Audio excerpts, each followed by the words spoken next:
नमस्कार, AGCN news पर आपका स्वागत है। मैं हूं मनीषा राणा।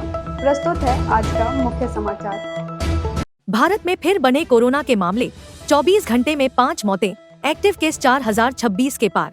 भारत में एक बार फिर कोरोना संक्रमण के मामले तेजी से बढ़ने लगे हैं।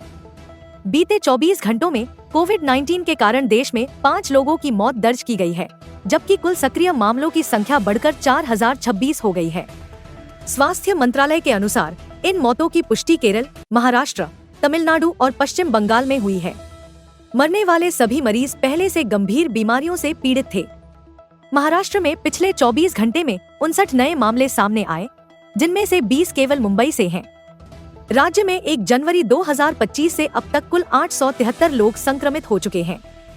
पश्चिम बंगाल में 44 नए मामले सामने आए हैं और यहाँ कुल सक्रिय मामलों की संख्या 331 हो गई है। कर्नाटक में 87 नए मामलों के साथ एक्टिव केस बढ़कर 311 हो गए हैं।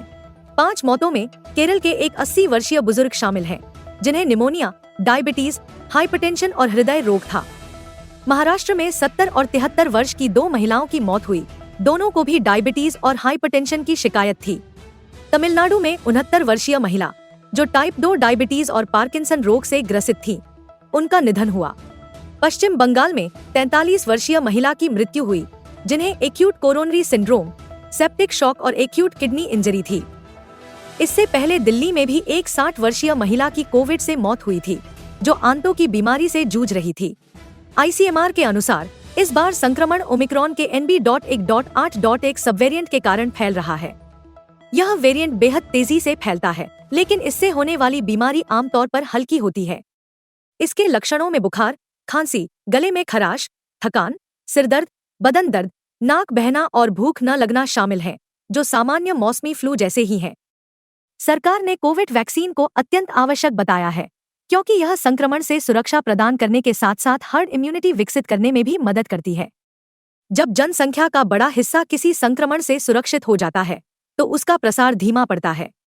हालांकि मामले बढ़ रहे हैं, फिर भी स्वास्थ्य अधिकारियों ने लोगों से घबराने की बजाय सतर्क रहने की अपील की है।